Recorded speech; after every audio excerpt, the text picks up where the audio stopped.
have the pleasure to work, as you mentioned, with the Southwest Energy Efficiency Project. And let's see. Yeah, okay, there we go. We're a nonprofit working in clean transportation and energy efficiency. For those of you that are in the state of Utah, we work closely with another nonprofit called Utah Clean Energy. So if you like the issues that we're working on, I encourage you to become familiar with them. Okay, so we got, sorry if the video is not yet running. I've got a technical assistant giving me some backup. I'm going to turn it over. So you can. So let's get my face. I don't think anybody's going to miss out.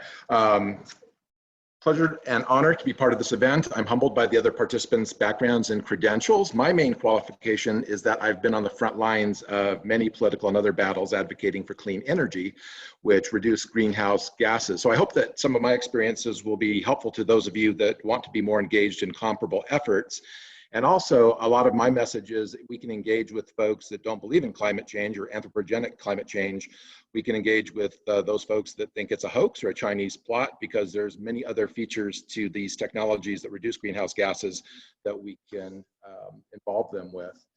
A little bit of an echo chamber, but I'm pleased to see that I think it was Mark that brought up Matthew 25:40, and certainly there are people around the world that need our help in addressing these issues.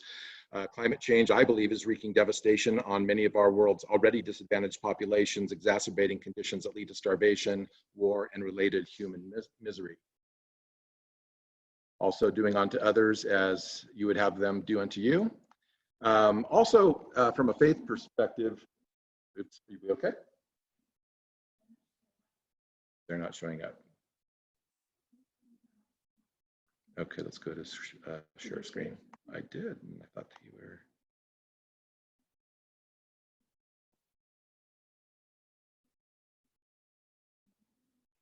Do you want to take over the slides and I will narrate? Apologies, folks. So anyways, what will be possibly appearing up on the screen here shortly is a picture of my 15-year-old son hiking in Springville area of Utah, and he's my main concern. So the church directs us to take care of our families. I believe that providing for clean air and a healthy environment is part of the way that we do that. Okay. So sorry that I'm going to try one more time to see if I can share my screen and take one more.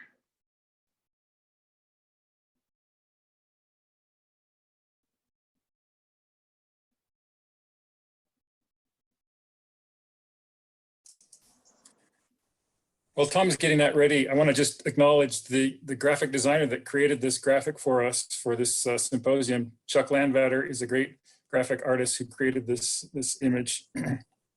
We thank Chuck for that. So this is showing screen share. It's working. Okay, is that going? And thank you for your patience. So catching us up, this is my son hiking in the hills of a little bit south of Provo. And again, we don't want to see the air that we breathe. This is a shot of my hometown, Reno, Nevada. And certainly you've experienced some of this fire from the state of California. Climate change is exacerbating the risk of fire throughout the West. And so how do we try to reduce greenhouse gas emissions and prevent those types of catastrophes from happening? As Ben said, certainly across the United States and in Nevada too, transportation is the largest source of carbon pollution in the United States. We're starting to work on that in Nevada. We've done a good job in the state of Nevada in reducing the emissions from our utility sector. We're phasing out coal. And one of the things we'll touch upon is that our legislature passed a renewable energy portfolio standard in the previous year. So by the year 2030, we'll have 50% of our electricity coming from renewable energy resources. If these slides are a bit hard to read, I'll have them available and can certainly also reference the studies from which they come. But fundamentally, electric vehicles in Nevada, and this study parallels in other states, but when we switch to electric transportation, we reduce volatile organic compounds by 99% We reduce particulate matter by PM10 is down by 34%, PM2.5 by 58%, nitrogen oxides go down significantly. This next slide is a little bit easier to read, and kind of the fundamental is that electric transportation reduces smog by 80% plus. Why is that important? I pulled this information from some of Ben's work and his colleagues and presented it recently to the Nevada Climate Initiative on air quality. So I hope I'm not misquoting, but 75% of Utahns are losing 1 year of their life because of air pollution. And that frightens me, and that's something that we all want to work to mitigate. This is just kind of a highlight of some of the negative respiratory effects of air pollution. And I have a lot of friends that have kids with asthma, and the cost of asthma is $1,000 per child, and something that imposes severe economic challenges on families that are suffering from asthma, which is, for children, it's 8.4% across the United States. So there are ways that we can reduce nitrogen oxide, one of which is electric school buses. This is something that we worked on in Nevada, and I'll get into the specific policies in a little bit. So air quality, local air quality is a way that we're selling electric transportation, much more so than global greenhouse gases, because that's something that everybody, our policymakers are all breathing the same air. Local air quality, health costs, economic benefits we'll get into just very briefly. There's also national economic benefits, national security benefits, and of course, climate change, the topic that we're dealing with today. On kind of an overview, and I've got the studies that we can reference, is that when we get more electric vehicles on the road, it puts downward pressure on all electric rates. It's that we use our electric grid more efficiently. And so if you like stable electric rates, even if you're not driving an EV, you should be delighted as you see more EVs on the road, because you're going to be breathing cleaner air and you're going to have downward pressure on rates. Now, if you do switch to an EV, this is an example for Nevada, but again, it's comparable in other states, you're going to be saving money on fuel. So there's an economic incentive for the individual driver. From a policy perspective, when you aggregate all those individual fuel savings, depending upon your assumptions on market penetration, you come up with a lot of money. In Nevada, at 8% sales of electric vehicles by 2030, we'd be up towards $80 million a year on fuel savings. And we make the argument that that money is spent in the local economy and serves as an economic stimulus. At those same levels, we'd be looking at creating almost an additional 2,000 jobs by the year 2030 by switching to 8% of our transportation being electric. And fundamentally, there are other environmental benefits in addition to the local benefits. When we get the price of oil down below $40 a barrel, we don't need to be drilling offshore, and we don't need to be going into the tar sands of Canada. That's kind of the price point. National security benefits very quickly. This is General, let me make sure that I've got his name correctly because I work with a couple folks in the military. Retired Air Force General Charles Wald, who was former deputy commander of the U.S. European Command, noted that the best ways to reduce oil intensity are to bring to bear a diversity of fuels and transportation, and this is best achieved by electrification of transportation. So we have brought in retired military folks to Nevada to help sell clean energy technologies. You probably have not heard this quote anywhere else, but retired Marine Corps General Richard Zilmer said that clean energy technologies helps us kill bad guys faster. So that's probably not a phrase that's bandied about at the Sierra Club. Switching to energy efficiency in general, the principle of faith is that, behold, I say unto you, in Alma 37:6, by small and simple things are great things brought to pass. So instead of a silver bullet, energy efficiency represents silver buckshot. So we've got better building codes, better, less air infiltration, better insulation, Wi-Fi enabled thermostats, heat pumps, LED lightings in homes and commercial buildings. There is a huge multiplicity of ways that we can use energy more efficiently, and it's also going to benefit our economy. I'm going to kind of go into kind of the policy realm and where you can engage.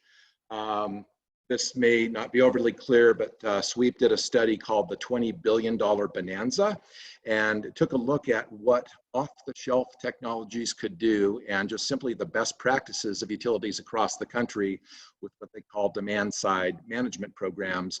So these are like Rocky Mountain Power has financial incentives for heat pumps and other technologies. There is the opportunity to improve on those programs, and when we do, there is a huge economic benefit, and corollary to that, again, when we save energy through these cost-effective means, we can substantially reduce carbon pollution. Again, the same study, and this is relevant to Nevada, we could reduce 4.4 million metric tons of CO2 per year, equivalent to hundreds of thousands of cars coming off the road. So again, the general principle is cost-effective clean energy technologies generates economic benefits. It also produces greenhouse gas reductions. The local jobs that are created, and this is again very personal to me in terms of helping folks and being responsible neighbors. I know a lot of folks that are particularly in Nevada that are out of work. So these represent great opportunities for the trades. And going back to the argument that when we save money and energy, we're going to spend that in the local economy. So there's a stimulus that goes to retail and service industries through multiplier effects. This is a specific example, just on really, and I'm so pleased that the congressman who spoke today, they were mayors before. So a lot of these issues are dealt with at the local code level. This is a stat that showed that when we went from an older energy code, the 2006 International Energy Code, up to the 2012, that would save homeowners 32.1% on their energy costs. Now, there's even a newer code. The 2021 is something that I would encourage folks to encourage their city councils to adopt. I think Ben touched on this. The clean energy sector represents a huge number of jobs across the country. It's also one of the areas where we can grow more jobs. There's still a lot of work to be done on building retrofits, manufacturing. There's just absolutely, literally, as I think Ben said, millions of jobs that can be created. I know in Nevada, we're hitting on battery technologies and lithium mining in some ways that we can hope to recharge our economy getting out of the COVID crisis. This will be a hard slide to read. In 2017, Nevada passed 11 clean energy bills. I'm just going to hit on a couple. One of these dealt with providing energy efficiency programs to low-income consumers. Again, thinking about our neighbors, some of the poorer or income-challenged folks are spending a much higher percentage of their disposable income on energy costs. We passed the renewable portfolio standard back in 2017. It was vetoed. I'll circle back around to how times have changed. We have a green bank, a revolving loan fund for energy efficiency and renewable energy projects. And also we set some targets for battery energy storage. In 2019, last session, because we meet every 2 years, we killed a bill that would have reduced insulation levels in homes. We passed a high efficiency lighting standard. And this was a big deal and kind of a cultural shift in Nevada. We passed a bill requiring a state carbon accounting and policy recommendations to reduce carbon emissions. We passed 3 bills advancing electric transportation and also provided, one of which was providing for funding for electric school buses. We have a low-income solar access program. And then finally, the renewable energy portfolio standard was again passed and then signed into law by Governor Sisolak. And here's kind of the cultural shift. Back in 2015, when I started lobbying with Southwest Energy Efficiency Project, we were told through polling and our kind of our political team that mentioning carbon and climate change was a really bad thing. It was going to lose an audience and kind of tune out certainly some legislators and certain constituencies within the state of Nevada. So we made the arguments on economic development, putting steel in the ground, solar plants would create jobs and provide some entrepreneurial opportunities, et cetera. So fast forward to 2019, we have, as does Utah, some very conservative state senators. I was personally amazed that all of them voted for the renewable portfolio standard in 2019. Again, that means that by the year 2030, Nevada will get no less than 50% of its energy from renewable energy. And in Nevada, that's primarily a solar resource. So again, cultures can shift. Tom, we have about 5 minutes left. Okay, I think we can wrap up a little bit more quickly. So this is kind of the last kind of engagement slide. How did we get to what I think is fairly high levels of success? There's certainly lots of room to advance clean energy in Nevada and the other states that SWEEP represents. But knowing our audience, those audiences include our legislators, the media, stakeholders, and being able to converse with them on issues that mean a lot to them. You know, it could be job creation, and that's one that we focused on. Now local air quality is becoming a key sales point. So again, we highlighted economic benefits, consumer savings, the local economic stimulus. Those were our, I guess, if you will, our sales or lobbying points.